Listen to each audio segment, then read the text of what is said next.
And we're back. We're back again. They let us out. They let us out again. It's Q time. And if you missed us last week, you've just got to please do go back and have a look at part one of the show. It will move seamlessly into this because if you are one of those people who does look at the finer detail, not just of a Q, we've gone to great lengths tonight to have the continuity from last week. Hence, Speak for yourself. I've been sat here for the last 7 days. Week. I haven't moved. I've just stayed here waiting to keep going. Is that why you weren't on the Wafflers Assemble on Friday? I think that's what it was. Yeah. Claire was in a queue, stuck in a queue. I wasn't. I was sat in a hot tub with a glass of champagne. That's a nice way to spend a queue. Yeah. Certainly is. Yeah. I don't know of any queues like that in Disney. No. They've not thought of that yet, have they? That's a shame, isn't it? Hey, hang on. I'll get the phone to Bob. Hello, Bob. I've got a cunning plan. Oh dear. But we had so much fun last week, and I actually think we probably could have gone till midnight. I've got to say it was one of those chats where we got to a natural end, and I think one of the nicest things of all was the fact that we could actually come back and do it again tonight. And I've got to say, the chat already, there's loads of people there. I know. Yeah. Blown up already. Brilliant. Which is brilliant. And it's great because there's lots of people I recognise from Friday night. There's lots and lots of people that are regulars too. So a massive, massive shout out. I think, Ben, do you want to you start us off? Should we say hello? Well, yeah, come on. There's me. There's me. I'm here. Hi. That's always a good start. Yeah. And hi, Michael. Yeah. Hi, Michael as well. Hi, Valerie. Hi, Peter and Jill. Or Peter and Jill. Or Jill. Yes, Peter. Because I've seen Jill elsewhere in the chat. They're not together tonight. No. Separate rooms. Sarah and Stephen from Mickey Scousers are watching as well. Hi, guys. Hope hey, you're all right. Hi. I won't mention Stephen's football team. Let's steer well clear of that. Yeah, it's a football-free zone. Okay. Absolutely. It's always a football-free zone in my house. It has to be. It has to be. Hi, Wendy. Hi, Wendy. Hey, Wendy. Who else we got? Hey, look, Wafflers in the chat. We've got a couple of people sneaking in at the end there. Hi, Lisa. Nice to see you. And then who else we got? We have Zach. Zach. Hey, Zach's joining us. Hey, Zach, how are you doing? We also have Sammy somewhere. Sammy's there. Don't miss her out. Jill's there as well. Yeah. And Neil's just snuck in at the end. Neil's there as well. Fantastic. Okay, we can start now. Now Neil's here. That's it. That's all right. What I was going to say as well, and I think this is one of the nicest things is, all these people are watching our show in a week where I know it's been such a mad week where I've watched very little of other people, and I feel horrible for it because I've missed so much, and to see so many familiar names, it makes me a little bit mindful of just how busy the week can be. So a massive thank you for joining us. We do realise, we do this every Wednesday and love doing it, but we really appreciate when you join us in the chat. It does it makes a big difference, and it's truly appreciated. Thanks, Neil. Yeah. We will listen for you, Neil. There you go. We were just filling time till you got here. Yeah. At least this Wednesday, if I remember rightly, last Wednesday, first we had to fill the first 5-10 minutes because we think John had disappeared. Oh yeah, John's headphones broke, didn't they? Don't speak too soon. No, I've jinxed it already. You know, that's the one. You know, it's strange. Yeah. He's telling us to bring the snacks. There you go. Yeah, Zach's on a different one. What are we eating tonight? Nothing at the minute. No, I've not got anything. Zach, you'll appreciate this. I have coffee, so I know in my Jungle Cruise mug. So. You know that Zach would appreciate that. I haven't even got a drink. I am brewing my Lanuba. I am brewing Lanuba. the hardcore stuff tonight. I know, that's it. You know, that's what happens. You know, it's a rock and roll lifestyle I lead. Literally, you know? I agree. Yeah. Just before we start, an opportunity to tell everyone about our website, which is www.gbmickeywaffle.com, where when you click onto it, you can actually click onto all of our socials, and it just makes it so much easier. You can download our new podcast. You can download everything else that we've got on there, and there's some pictures of people as well. But you can also get to our Facebook community, which is the Wafflers Arms. Still the only pub in the UK serving pub drinks in the pub with entertainment, but you have to bring your own beer, unfortunately. Anyway, let's start, because last week we ran out of time, and I'm determined we're not going to do that tonight. And I've got to say, looking at the list of things that we sort of pushed to this week, I'm going to start big. Which parks have we not? We've not done the studio. We've still got the studios, and we're going to start. We're going to start high, because it's a place I've not been to yet. I know we've got pictures of it, but the whole of the Star Wars experience in the studios was being built on my last trip, and we just missed. There was some soft openings of Smuggler's Run. I just missed the whole of the Rise of the Resistance stuff. It's a place that just intrigues me immensely. Yep. The very fact that the Rise of the Resistance, where the ride and the queue seemingly just merge into one, and I think that whole thing where you've got, I think even somebody put it in the chat when we showed one of the visuals for the show. Who knows where the line starts? Who knows where it actually ends? Who knows where the actual ride begins? Because there are so many different elements to this. It is Imagineering at its absolute finest. And possibly it is most detailed, and it's certainly a place I just can't wait to go and visit. I think the queue starts in the car park. I think it was on that day. Or is it? Is it one of those in occasions? 2019? Is it when you sort of get into the park and you're looking for your boarding group as well, isn't it? To try and make sure that you know that you're going to get to ride it, and that whole anticipation, certainly for me, it was one of those things. I remember I remember having a beer in the tap house, and there was a family from New York who's the bloke's sister was a cast member and was able to take them on one at a time onto Smuggler's Run, and he was sat beside us. Their son had gone to experience it on the time we were chatting, and they were saying, we're not allowed to tell you. I said, well, we're going home tomorrow. Yep. So you can tell us anything and you show us any pictures, and I promise not to tell. Honest, I won't tell you. And he showed us these pictures from inside. And when you're just like, this is just incredible. It really is. It just takes it to another level. And I've not been there yet, so goodness knows how we're going to feel when I've actually been there to see it. Have you seen many videos or pictures? I've tried not to.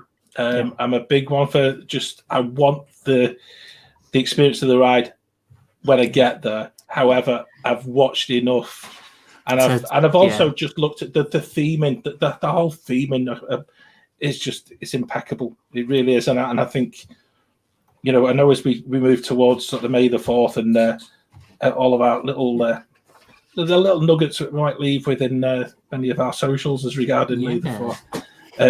Should we say hello to a few more people who have jumped into the chat? So we've got Grumpy Old Git. Hello. Oh, welcome back with Grumpy Old Git. Get Binky. We got Get Binky. Hi guys, you alright? Hey. And just a mere mention of Star Wars and Disney Dan appears. Disney Dan has jumped in. No, good to have you with us, Dan. It was really nice. He gave us a real nice mention on his show on Saturday night US time, but it's just after midnight in the UK. But it's a really entertaining show, which I think I'm just shamelessly plugging other people. But hey, why not? That's one of those ones. So going back to Galaxy's Edge, it's one of those things. We've luckily out of all the wafflers that we've been there, we've managed to go, and part of the queue is this amazing animatronic. The animatronic, I can't even say it. And it's very Hondo realistic. Anaka. I think. Sorry, what was that? Hondo Anaka is the character. Okay. But yeah, it's I'm not pronouncing it, Claire. I think that was Chloe's very naughtily trying to set you up for that, Becky. I think she was too. I'm not falling for it. Yeah. Amazing animatronic that I think Disney are doing really well. When you think back to, I don't know, it started off with a shaman in Pandora. We'll get to that in a I minute. know. I'm not trying. I'm just teasing what we've got coming up later. No jumping ahead. But yeah, I'm with you, Zach. It's not an actor. No. I haven't seen any footage of it. I haven't been, and I haven't seen anything. I'm trying to steer clear until I'm there in person. And when you go and sit in the Millennium Falcon before... You can't even say that, Becca. I can't say Millennium Falcon. Nothing. That's the best bit. That Star Wars plane thing. That's what it is. I'm not going there either. No. Starship, spaceship. Yeah, that thing. That thing. Yeah. It feels like you've stepped into the real thing. Yeah. And that to me is the bit. It is that anticipation, and I've got to say the bit that gets me is and forgive me if they are called something different when there's a group of them, but there's the room, and big massive room with all the stormtroopers that are just lined up, just totally imposing, and animatronic or not, or real or not, who knows? But I tell you what, that is the moment I really just want to go, and I want it to be as I've seen in some of the streams as well, because I think at the moment, because it's not quite as busy, what we're beginning to see is that you're being held, or you're being sort of slowed in that particular point, and you're actually able to absorb it so much more than possibly it was ever intended, you know. And I think that's the bit at the moment, I think, where there are people who are actually very lucky to actually be in the parks. And I would love to be able to do it at that pace rather than the usual sort of August. Come on, keep going. So, move to everybody the next. Don't leave an empty seat all the way to the end. So that bit with the stormtroopers, I've seen a photo of that. Yeah. Are they just projection? Is that actual physical?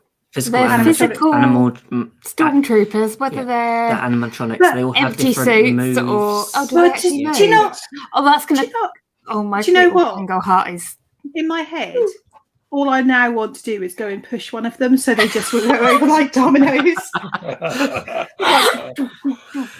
all the way around, like a little domino track. Yeah. But I think this sort of goes back to something that we touched on last week about when is a queue not a queue anymore. When is it? And when does it become a pre-show? Is it part of the ride?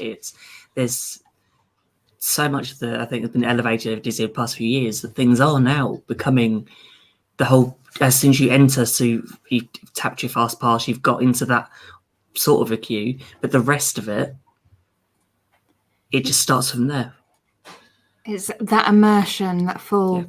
You are in the film feeling that they're wanting you to have. There we go. Death Star domino dummies. Right, Dan knows what I mean. Yes. That's what everyone will be thinking now. They go and they see that bit. They'll be just like, just need to push the first one. Nudge it. Claire, on your next trip, there's going to be a Disney cast member going, "Don't let this one in." This one wants to knock down on keep a closer eye on this one. Yeah. I think that'd be brilliant. And I think as well, and I think a lot of people have spoken about this, and I know we spoke about it in a couple of the Magic Kingdom rides as well. But it's the audio as well, and it's in a sense, when we look back sort of 10, 20 years at what was previously considered, the sort of the 3D effect or the 4D effect, where you have water squirting at you and things like that. And it's now on a completely different stratosphere, isn't it? Yep. You've got a hidden detail, you've got the real detail that you can actually see, and you can probably, it's right in front of you. But then you've got this oral sort of expanse where what they're doing is they're actually just totally taking your whole mind and taking your whole sort of body away from actually thinking that you're even in a theme park. Yeah. And that's so clever. And when you actually, I'll add a bit of a spoiler, because when you actually look at the map of Hollywood Studios and you realise just how close Toy Story Land is to all of this, but you're not aware. You just can't hear it. You can't see it, and that is, in my eyes, that is extreme Imagineering, and I think that is the bit where you get that. Joe, I think that's a very good point. I think when you think of Harry Potter and what they've managed to do at Universal, it has pushed Disney in the right direction to develop things like Pandora, Galaxy's Edge. They definitely upped their game. Yeah, they've had to. And the competition works really well. And at the end of the day, as sort of visitors to the park, we're the ones that benefit from it the most. I actually think that is so apparent, though, isn't it? As to how, you think of how the whole Disney started, and you're going back in the days of Walt and his whole notion of cartoons and taking the cartoon on and being that sort of, particularly in that day and age, or something where you'd never seen anything like it in your life, and yet now it took. And I actually think that the Harry Potter stuff at Universal was possibly the biggest kick up the backside that Disney Imagineering actually needed. Because if you look at some of the rides prior to Harry Potter turning up, they'd become very lazy. They'd become just, it works, let's just slot it in, let's not think about the additional parts to it. But what we're actually seeing now is beyond Orlando. We're actually seeing the Disney organization actually put in a bit of effort into not just the queue line, but the actual overall theming within certain lands, and not just in Orlando. And I'm looking more towards Tokyo, and I'm looking even elements of Paris. And I think the plans for Paris look rather exciting. As much as they've not got themselves reopened yet, but the whole thought of where they're actually going to take all of the Frozen stuff, and then hopefully the Ratatouille thing will open as well in Orlando. Well, eventually, maybe one day. Who would know when that's going to happen? We don't mind. We've already done. Yeah. They'll just open it randomly one day, and I'd probably in the same realm with him. They'll open Space 220 on the same day. That restaurant. I'm sorry, what's that? What's that one? I've never heard of that before. Was it going to be Space 3020 by the time it opens? It was something. So are we done with Galaxy's Edge? I think we are. Because we can talk all hour. I think we better, because the whole hour could be Galaxy's Edge. I think should we stay in that park and talk about Star Tours? Yes, we'll go around that way. Let's go around sort of back out that way by Baseline Tap House, and we can pop to the Muppets while we're there if we have to. Yeah, but I think Star Tours is quite an interesting queue. It's not particularly a long queue unless you're there during the summer. It's a long queue sometimes. It's not the audio on Star Tours is really good. Yeah. If you actually listen to the announcements and things like that they make, and some of Mhm. the wanted posters Yeah. and the changes, because they change every few minutes or so, they're interesting to look at and read. Yeah. But it does. I think the best part of feel the a bit queue for slow. me is That little droid. the little droid.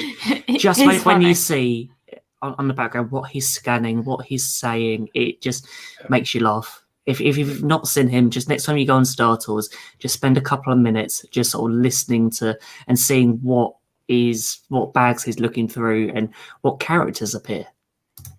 Yes.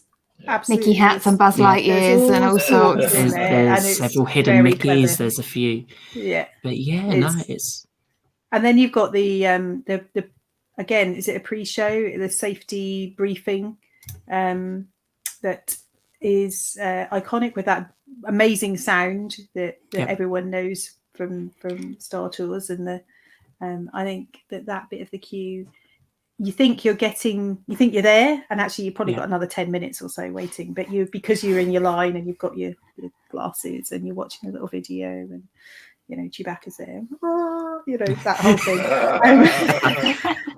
We all know it, and probably could recite it. And I think where they redid that bit of the queue, and they've got some of the new animation in there with the little droids being thrown off the side of things and windscreen wipers on hitting them, and it's really very funny if you take the time to watch it. So I actually quite like the queue for Star Tours, but I prefer a fast pass because actually you can scoot through the line, especially the first bit where you just sort of feels like you're going there's not a lot to see, and it's just there's not much to see. We've got a nice photo. I don't know if I've got uploaded, but it was one in the queue. There was stormtroopers that were walking out when they were doing the the show, the Jedi training is right next door to Star Tours. So you see a few characters walk out from there, and it's quite nice and for a nice sort of photo opportunity. I think that outside bit of the queue is quite fun, and very rarely is used. Actually, I think I've walked through it once. But the outside bit is actually quite well themed when you walk through that wooded area. And I just don't think it gets busy enough now when you think of Fast Pass that it's managed the queues quite well. That it doesn't really it doesn't call for it anymore. No. So keep walking. What's next? Can I just have a quick shout out as well, just very briefly, because if nobody's ever done it, the Muppets. That's just where I was going to go. The detailing in the Muppets. And I know it sits in the complete wrong part of the park now, because you basically got the whole of Star Wars, but you got Star Tours, and then the Muppets in between. But hey, I can live with that. But the actual detail that is within the building, from looking underneath the mat to see that the key's still there. Please do lift the mat. It is there, and there's also there's other bits as well. I'm not going to go through all the spoilers. The actual pre-show in there is absolutely amazing. There's a little bit to the left of that photograph where I think does it say "Mind Your Head" or something? And it's basically there's a bit. That's it. You must be shorter than this right now. That's brilliant. I just think there's so many gags, and if you go, I think we said this last week. If you go and you do these queues with your eyes shut, just completely oblivious, and you think, "Oh, I'm going to go and see a show in a minute," and you'll miss all of this, and it is so funny. It's just like the actual video that they show, and you've got the continuity of Rizzo running across every single screen, and just it's one of those ones. Yeah, it's one of those ones, John, that I think that if you see it, the next show's in like 5 minutes, I would go away and come back in 8 minutes, so that you actually get just make sure that 15 minutes. Yeah, you've got a good 10 minutes in that queue area inside where they have the video. So you go up the corridor, and then you've got, because there is so much in there that, you know what, it just the gags, the clever jokes, the things that you can find. And if you take the time to look around and not just stand there like an idiot waiting for the video, and actually turn around, look behind you on the wall behind you, everything is there. It's just brilliant Muppet humor. It is amazing. Valerie's in the chat and mentioned about wanting to check for the key.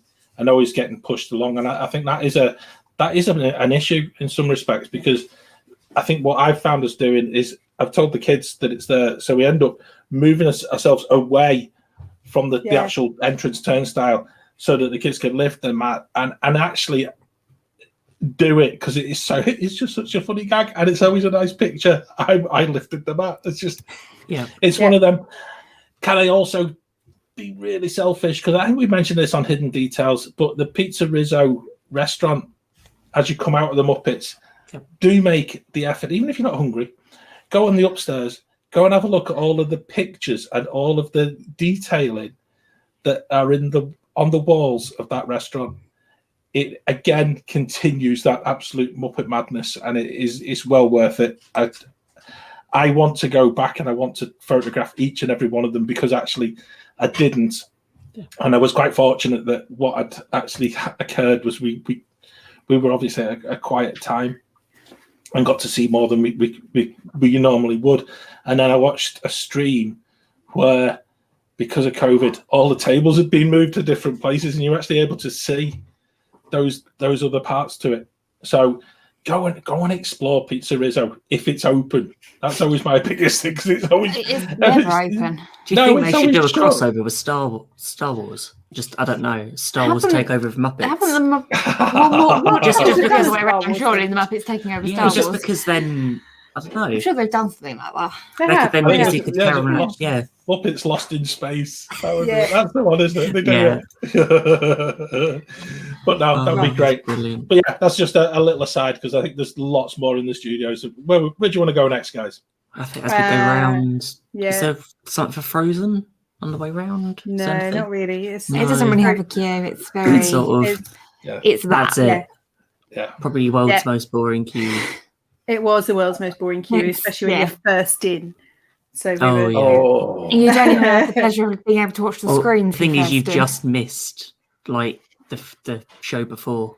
We were deliberately going for a specific show because of the actor who was on that particular show, who sadly no longer works for Disney. But when Equity Ben, as he is affectionately known, was Eric, it was a must do for us. So we would go and watch it with him.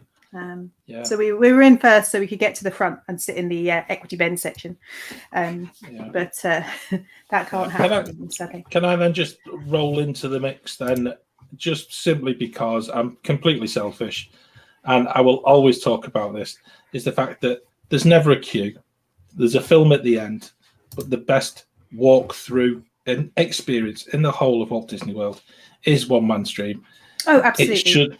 It should be a necessity that everybody who visits Walt Disney World, I've said it before, keep saying it, you must be forced to watch the film at the end of this to actually understand why we all come to this happy place, why we come to this magical place, and how it all started.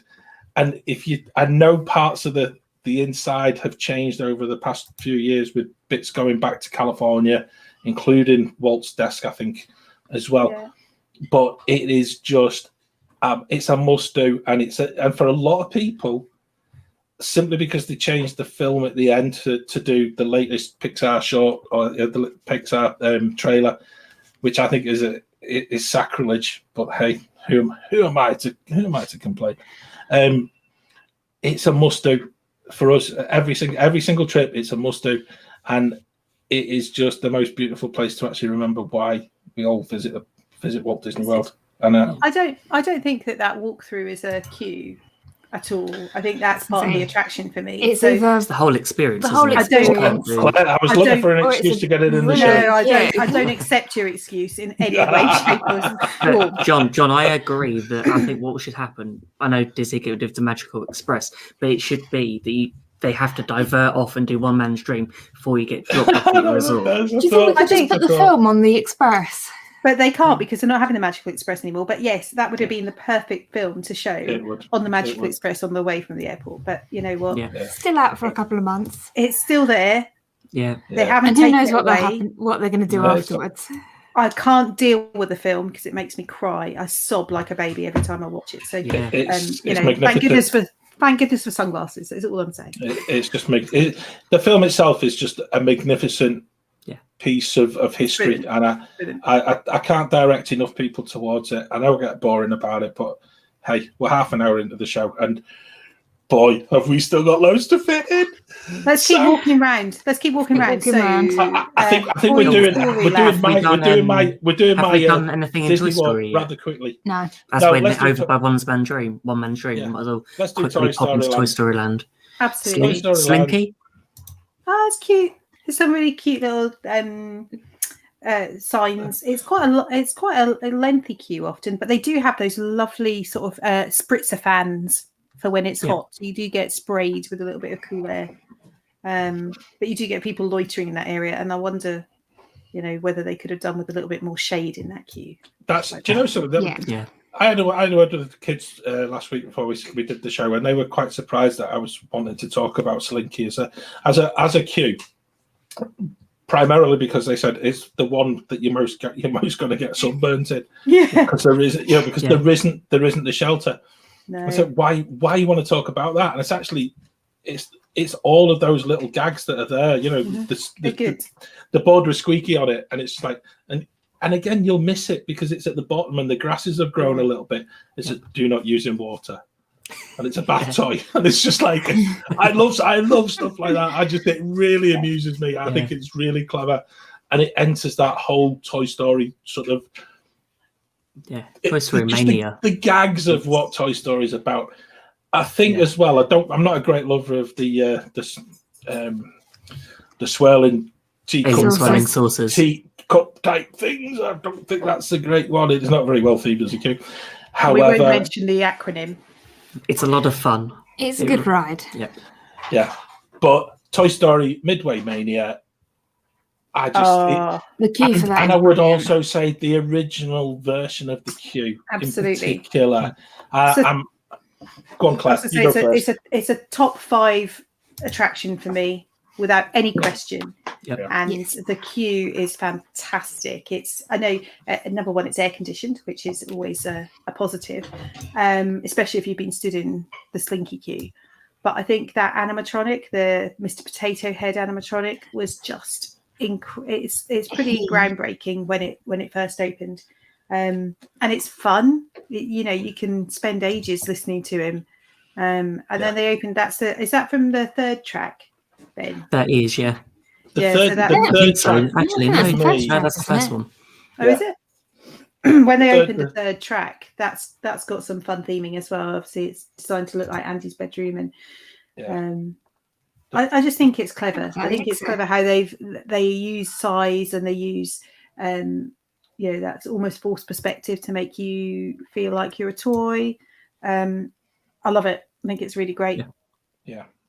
And Sorry, John, I took over there. No. All I was going to say was, especially that the third track, when it actually was added, and it's not that old in many ways, and you could actually see because the original queue you kind of went back on yourself, and it wasn't great for about a year, and you couldn't see what they were planning, but actually, all along the plan was to add a different entrance and to change it.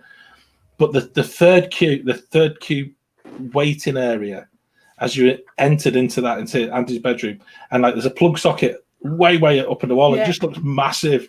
Yeah. And you just that to me is just you've gone down this corridor, and it's as if you've shrunk as you walked along the corridor. Yeah. Exactly. Very, very, very clever. Very the door clever. handle's so far away. The door is massive, and the door handle's I'm short, so it feels like that anyway. But it's just great. It's an amazing attraction. I think it's probably one of the best interactive attractions that there has been to date. And I love the queue as well. Which is it's a bit weird loving a queue, but but that's why we're doing the second of these shows, isn't it? And the thing is, we're going to be prepared to spend 30, 40, 50, 60 minutes, maybe more in a queue. And sometimes it's in middle of summer, you're going to spend even more. So it's what Disney have done to make it a little bit interesting and a nice way to pass the time. And it's going there with your eyes open and looking everywhere around for all these different sort of nuggets of information. Yeah. I think as well, Ben, and I think I said this last week, I hate queuing up. I detest queuing. My patience level is generally a 20-minute mark. But once you start getting places like this that have got their level of detail, you actually, time seems to pass that little bit more sort of sedately, and you just actually, as we'll find later in the show, there's a few rides that I'd probably queue up all day if I had to. I would do it, but I've got to admit, Toy Story Mania was one of those that, especially when it first opened, and there wasn't, it was that mad rush, wasn't it? A rope drop to Hollywood Studios. Tell you what, that fast run walk thing. It's the Toy Story walk. The Disney, the Disney run, which is it's like the power walk. It's the sort of Get to that fast pass machine. You can get the tickets through the fast pass machine. By which time the family have caught you up. And then Joe was in a buggy, I think, to start with. So the buggy's going, clattering along. Didn't you use it as like a weapon as you drove? I would never do something like that, Claire, ever, because it really annoys me when people do it. Take your ankles out with a push. I've got to say, because I've never done it to anyone else deliberately, because anyone does it to me, and they get the hard stare back. I've got to say, and it is not pleasant because there's no need for it. That's one of my pet hates. I've got to say. But the excuse is, I need a fast pass. Yeah, never an excuse for having ankles. As long as it's after mine, you're all right.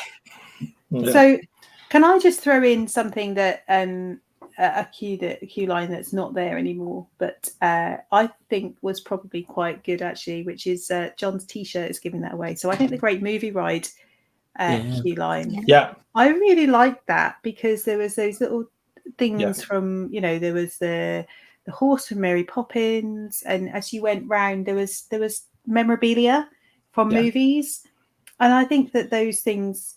Obviously times have moved on. It's not designed to be a working studio anymore. And the ride has changed to Mickey and Minnie's Runaway Railway. I just think that queue line and that switchback room with the video, the screen running in the distance. So you could, that, yes, you watched it through 3 or 4 times if you were at the back of the queue, but it gave you something to do. And I actually quite enjoyed that. You had something different, it's like the Hallmark movies were just playing in the background, and it was a nice queue line. I don't think there was anything. It was probably more interesting than some of the others at that time. I think it's what was the decadence of the actual Chinese theatre, wasn't it? And inside was beautiful. It was absolutely incredible, and as much as it's an amazing building on the outside, but the way it was actually themed, and I was not being able to ride Mickey and Minnie's Runaway Railway. No. The pictures and the video I've seen of the queue of that looks impressive. I don't think I've seen any pictures of the queue. Especially the way that pre-COVID it was all laid out. So it'd be interesting to see what happens in the future. Yeah, I think it was like that red carpet and the ropes. And, the ropes, all that. It was gold and the very red much, velvet. Very much Hollywood. It just felt. It was classy. Very much felt like you were going to a premiere. It felt like the red carpet had been rolled out just for you as well. Yeah, it was just like one of those things. You just walk through the queue. We're in Hollywood Studios, so we need to head down Sunset Boulevard because at the bottom of there is one of the best queues ever. And it's somewhere that I know a lot of people love as their favourite attraction. The outside area, the inside area, the pre-show bit, which I think probably counts in terms of the sort of looking at the elevator, this room with the darkness and the little the video and the setup that comes with the Tower of Terror is incredible.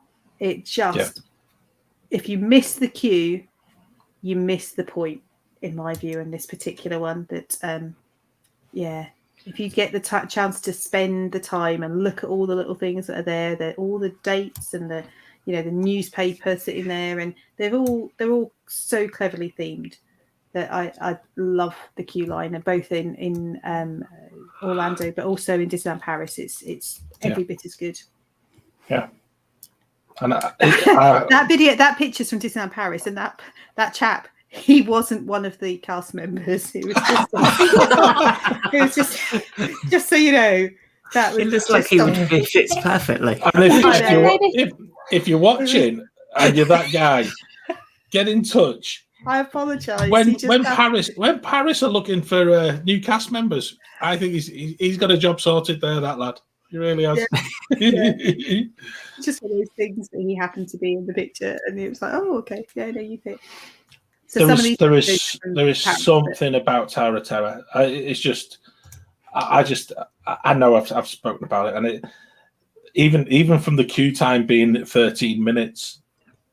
As you're walking down the boulevard and you see that and you're thinking, brilliant, I'm walking on here. This is what I want. Yeah. But there are times when you're actually in quite a long queue there and you don't mind it because, again, just the detailing and actually, I love it. I love the ride. It's my favourite ride. I know I've said that before, but it's, again, the build-up of anticipation. And if you can... And what's happened of late, certainly past 4 or 5 years, once sort of the fast pass has changed to the app, what I've tended to notice is actually you're not getting as much time to notice the dust that covers the cobwebs that are there, and that's a real sort of shame. You know, you need the time to watch it. Yeah. So Lisa, it's like Disney World at the moment. I'm saying at the moment because I have absolutely no doubt that when Avengers Campus opens in Paris, the Tower of Terror is right there, like butting up to the new Avengers Campus. So I am fairly confident that in maybe a few years' time that could well change to a Mission Breakout style, which I think would be sad. It's a beautiful building in Disneyland Paris, and they do use it for some projection mapping work as well in the evenings when it's open. So, and also they've run some special, some alterations to the ride. So last time I went at Halloween, they actually had 3 different new storylines that were new for Halloween. So 3 separate ride experiences. So actually, I think over the space of a weekend, I was there with a friend and we rode it 6 or 7 times and we got all 3, and that was it was really cool actually because it was something different each time. And there was one about the louder you scream the worse it will be, which for me is like a red rag to a bull. And I was getting kicked. He was like, shh, I can't not scream on this ride. I'm like a banshee, and the photos that we have are of me just like full on scream. And I think that it's a good ride. It's not one that I do very often because no one else in my family wants to do it. But we had a good time then. I think we've never done Tower of Terror. We've never done it yet. I know. No. And it's the theming. Yeah. So this is the bit that for me, and the fact that it's an elevator for you. So for me, I find that room, the library bit where you go in and you have the you're standing there and there's all the theming around you and it's dark and then the video comes on and there's always some creepy cast member behind you and I'm like, they're going to jump out of me, something's going to happen. The anticipation that I know nothing's going to happen, I know it's just the show and it's the story, but every single time I'm freaking out inside because I just feel this like bubbling anticipation of like, and then as you get out and you walk through and you're like, oh, I got out there in one piece, it's okay. And just the way that builds you up to the point where you get onto this elevator is brilliant. It's so clever. And I'm sure I'm not the only person who feels like that. No, and your senses are heightened to such an extent. Totally. And again, I think we mentioned this last week, what I think cast members have changed in the past couple of years.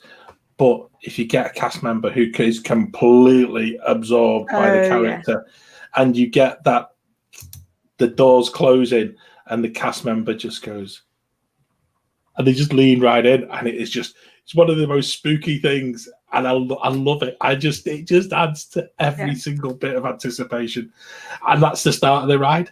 So at that point, the queue ends. Let's move on. Let's move on. I love it because I could talk Tower of Terror all night, and people know that, and I think that's the issue. I am extremely aware. It's nearly 20. Yeah. It's gone 20 to 9, and we haven't left Hollywood Studios now. Yeah. Rock and Roller Coaster. Quick shout out to Rock and Roller Coaster. Aerosmith. Hi. I love the queue. if you look at the queue, and I will come back to this in Animal Kingdom as well. Gonna be quick, John. Yeah, I will. In Rock and Roller, even if you're in the fast pass line, there is an interactive element to some of the queue signs, and we never noticed this. And this is just the most fabulous thing, where Magic Band capacity allowed for this type of thing to happen. Now, I don't know how, because there were times where we didn't tap our bands, but that was my son's name. Yeah, there you go. There you go. That's me. But it comes up on the board, and he's just like, hang on a minute. That is absolutely superb. And I just thought the detailing in that, and to actually get to that level of ingenuity in a way. I love the rock and roll sort of. I just love it says live in United Kingdom. Yeah. How did they know that? And I probably, if you come from America, you tell me they say that to everyone. But hey, it meant loads to me. And I love that. And I love there's a Springsteen t-shirt that loads of people miss. Maybe we should have. We should at least have, right. It's just, you know what? It's ridiculous. We're trying to we did not think. We didn't think we this thought, there's not many queues to talk about. Well, we said that last week. My kids wrong. turned around and said, "You're not going to fill an hour, Dad." Well, we're this only weekend. 2, and we haven't got all 3 or 4 parts. Little did we know. Let's go. Come on. Let's go. Let's go to Animal Kingdom. I actually think, in my opinion, we're saving the best till last. Okay. This might be trouble then. Animal Kingdom. That is rope drop. That is the queue. That is madness. That is the queue to even get anywhere near. I have never seen it like that. It's Pandora. And we insane. That was me holding my phone up, and actually we were fortunately further forward in the queue. But what was behind us was particularly scary that day. And that was just a regular rope drop experience of trying to see how soon you can get into Animal Kingdom.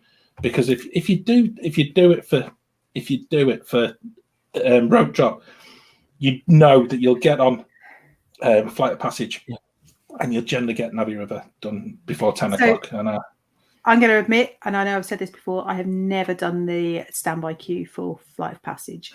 I was going to keep Flight of Passage for the end. I was going to keep that so that we could go out on a massive crescendo of the greatest. I think there's one better. Greatest line. I've done the fast pass. Fighting talk. Yeah. Just want to say hi, Carlos. Hey, Carlos is with hi, Carlos. Hey. The Finding Nemo queue is pretty much all outside. Yeah, exactly. Keep moving. So let's talk Flight of Passage, because we're going to be there for a little while. So I haven't done the standby queue. I've only done the fast pass queue, and that's because I don't want to stand in that massive line at road drop mainly. So tell me about, why should I do the standby line over the fast pass line? I don't understand what the benefit would be, because you still get the pre-show, you get that bit of the industrial, what I call the Crystal Maze industrial zone bit, where you're going up the ramp. But then you've got the same pre-show, you've got all of that stuff. So why do I need to stand for 3 hours? There's a lot more to the queue than what you've just described. That's only I'd say 20% of the queue. Yeah. Okay. The rest of it is you get more of the story behind of. You understand when you get further on, there's the pre-show video, but a lot of it, you see a lot of the workings of everything that's happening before that. Okay. So you get to see, I can't remember the character. I think we'll call it the lab. Yeah, the lab. There we go. It is and there's a huge. And I'll give you the best thing to do is go during when Rivers of Light was on. That would be the perfect time, or just before park close, because the queue is at its shortest. Okay. And I think we did it once, and we did it in less than an hour. Okay. And I think it's worth doing. I've got to say, I know we said this to you before, Claire, but it's actually a must-do queue because the actual detailing up to 90 in minutes for that queue. Yeah. The actual detailing in it is just incredible, and some of the artwork and some of the detailing. I think there is a picture, and it's just like something hanging from. It doesn't look anything detailed, but once you go back and watch Avatar, you begin to understand a little bit more of why it's there. But then as you walk through, there's the bioluminescence that kind of takes over once it gets really, really dark.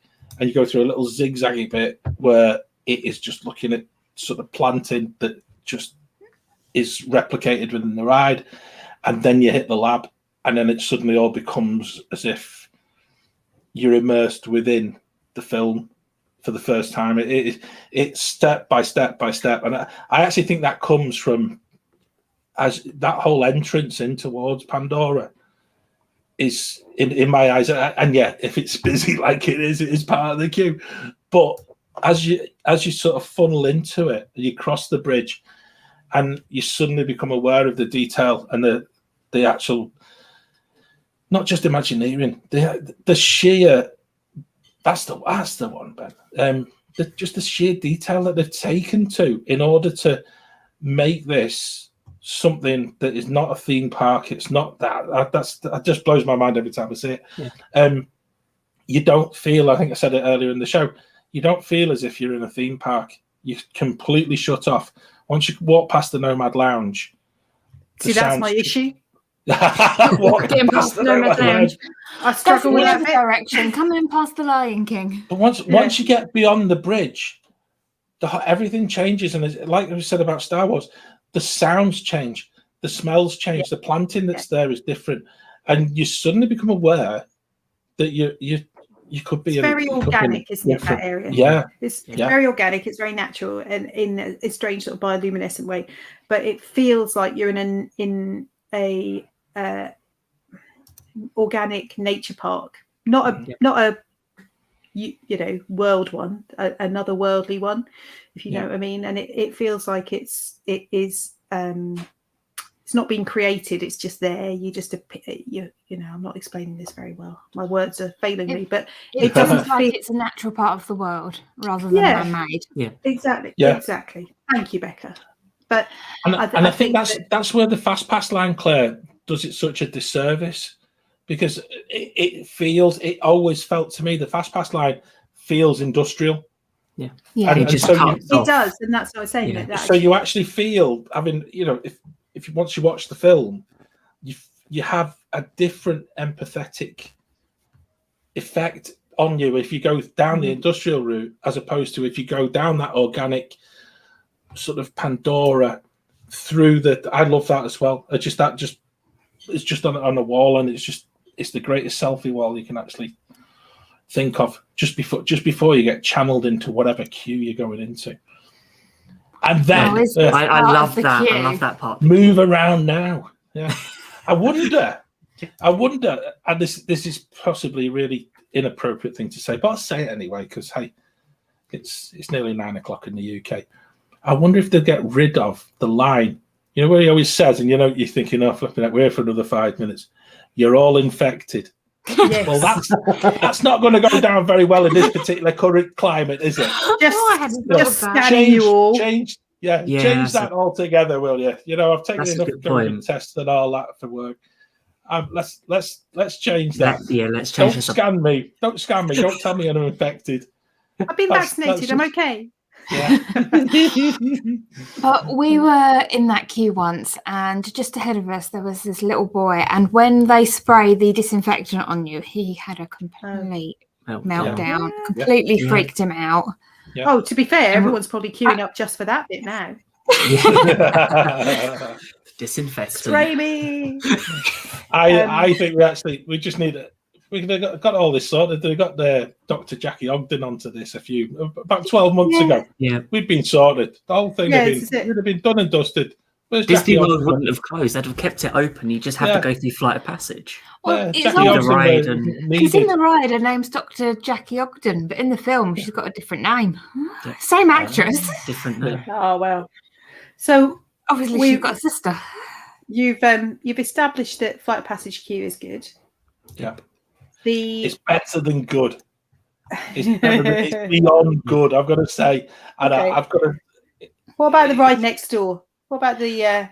It's best much described. Like the ride next door. The queue's not the best. Yeah.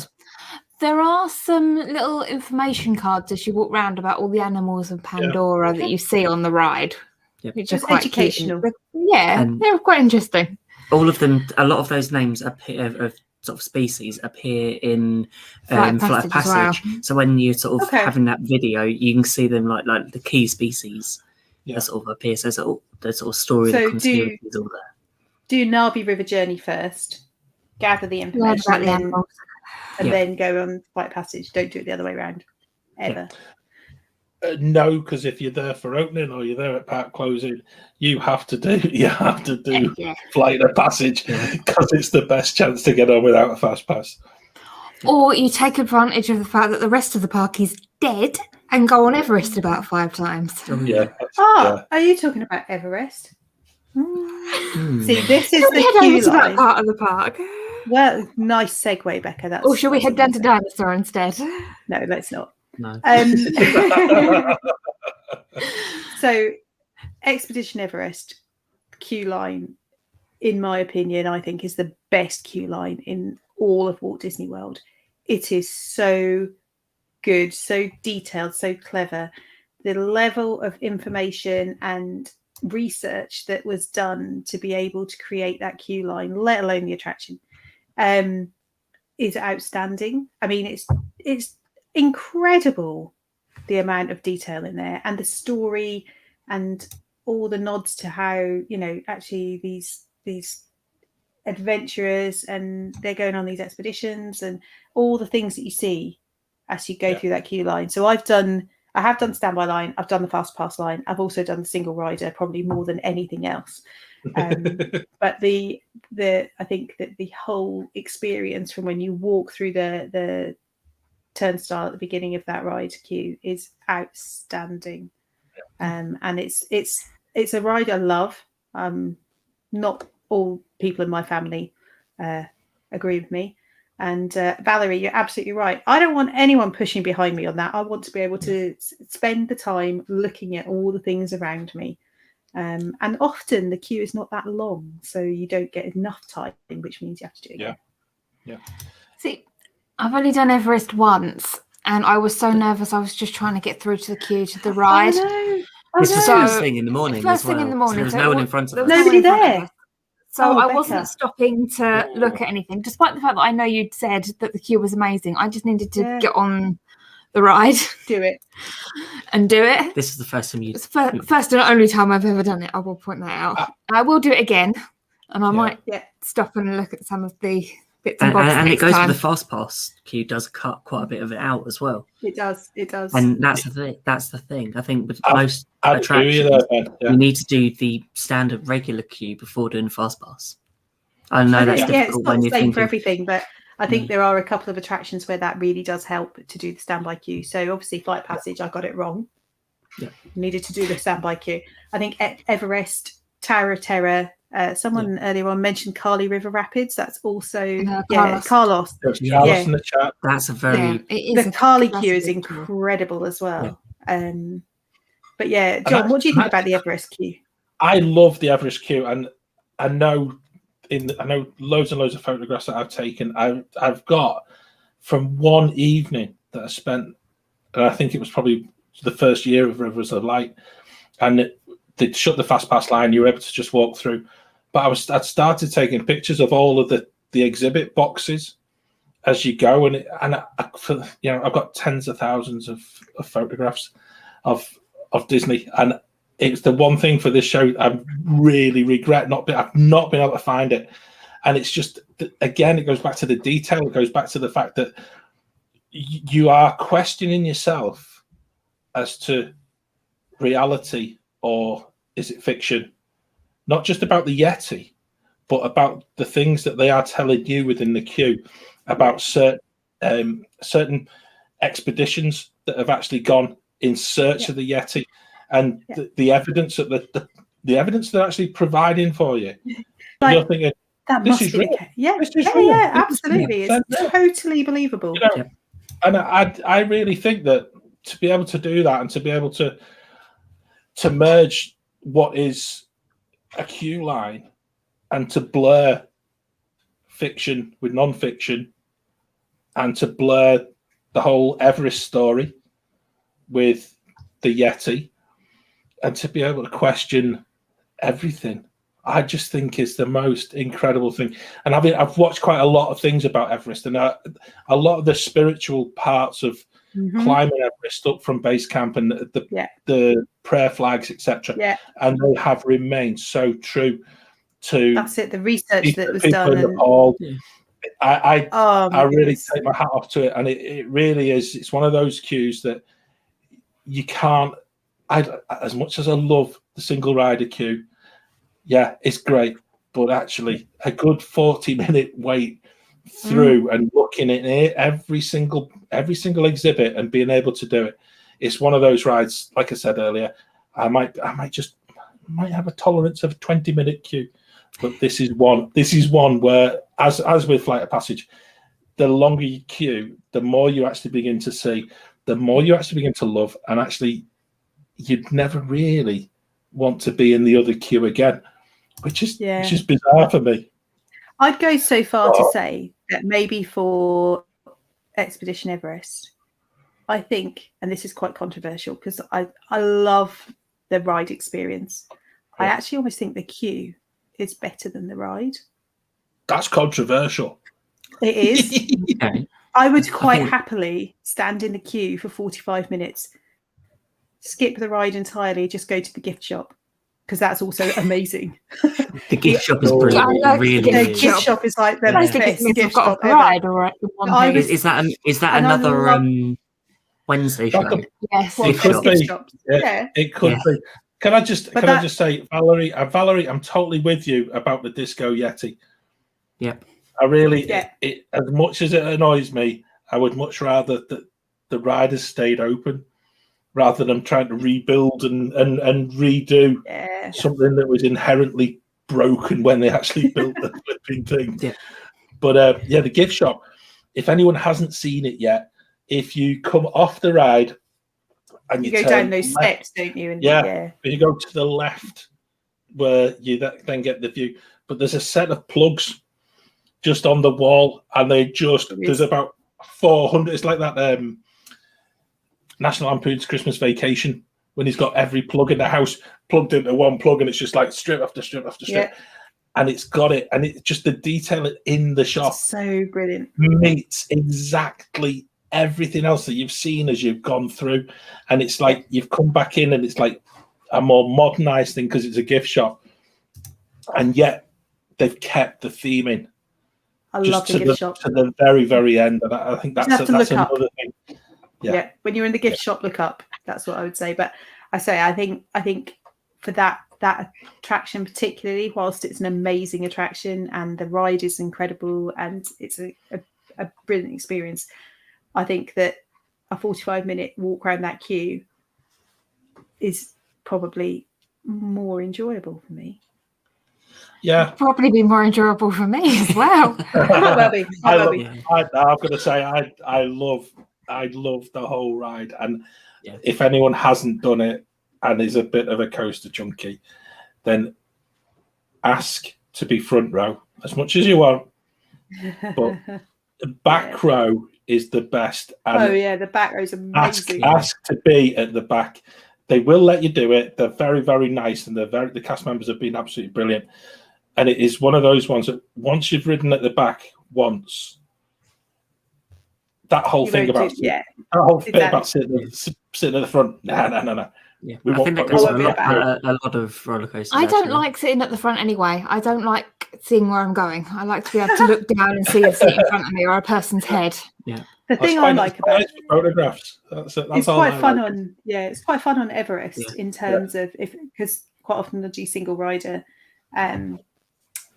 to get sat next to someone who's never done it before, which I love. Yes. And then you can, you have that slightly awkward chat as you're waiting to go. They're, have you done this before? I'm like, yeah, have you done this before? And they're like, oh no. And I'm like, yes. You can start the wind up as well. Yeah. And they're like, oh, I'm a bit worried. I'm just like, oh yeah, you should be. Yeah. And it's like, what? You've never done it before? Oh, just you wait. You know it goes upside down, right? And it's just it's good fun. Naughty. It's really naughty. Can I also just add, and I guess it goes back to what we said about the studios and Rock and Roller Coaster. if you've got your wits about you, just before you get to that final bit where you get onto the platform, that little room has got another lot of interactive boards, both in the standby and in the fast pass queue, and it's all themed. But you need to be a bit quick, because sometimes your name appears, sometimes you're left nobody. Sometimes they don't change for hours, but it goes through spells, and it's just that little bit of magic where you see your name sort of crop up on the board, and you think that is just fabulous. And people completely miss it because you're you're either worried about the attraction, or you're chatting, or you got your face in your phone, or whatever it is, and one of the other things that within, because it's like in a glass screen, but there's flies in the back of the glass screen, and they're just creating little dots on the glass. Totally deliberate. There isn't real flies. No flies were harmed in the making of the ride. But Apart from the ones that hit you in the face. It's magnificent. It really is. I don't know. I need to go, and I have a feeling my coaster adrenaline needs addressing, I think. So based on our this week and last week's chat, which queue line do you think is the best in Walt Disney World? I'm going to start. I'm going to say Everest every time. I think is the best queue line. And the one that I could narrow it down to one per park, but I don't think I could do it. No. That's not the challenge. I haven't done it yet, but I have a feeling that Rise of the Resistance is going to throw everything out the park. But from ones that I've done. Small World, isn't it, Ben? Oh, of course. It's the one in Paris when you get stuck for 45 minutes. I'm going to go Flight of Passage. Okay. Yeah. Flight of Passage. Just is an amazing queue. Whether it's standby or fast pass, it's the pre-show. You get your nerves. You just sort of you just enter onto the whole. It's the whole sort of pre-show. I think you're right. I think Rise of Resistance will eclipse it. I can't answer it, Claire. I'm stuck. What do you mean you can't answer it? You've never stuck the words. You've broken him, Claire. Oh, Dan might be right. Peter Pan's Flight. Do you know what? That new bit of Peter Pan's Flight looks really lovely, actually. But I saw it earlier today. I think Jason was there with Here with the Magic. He did a live stream from there, and the phone signal was dreadful. That's the first thing. But it's you don't live stream with phone signal from in the middle of Peter Pan's Flight. But it's the new bit is quite cool. It's got some really good stories. So there you go. Now, having bought a bit of extra thinking time, I'm going to stick with what I thought we were going to finish with. And it would be Flight of Passage. It is the fact that the actual standby line is so immense and so different, and adds so much more to your understanding of the film. Yeah. You know, it just all sort of comes together. And if you do fast pass, you miss all of that. I think with Everest, if you do fast pass, you still get that same atmosphere and that same feeling, but you miss the detail. And also there's two more in Animal Kingdom. Carlos mentioned Kali River Rapids, which I think is exceptionally well themed. Yeah. It'd be a shame that we didn't mention that. And also Tough to Be a Bug. Now it's bizarre because you spend forever, and then the only thing anyone ever wants to do is put them glasses on when you're not meant to put the glasses on and stuff like that. But the actual detailing, if you just look at the carvings on the Tree of Life within the queue line, but some people don't see it. Some people don't notice it. Some people just walk straight past because they want to pick up.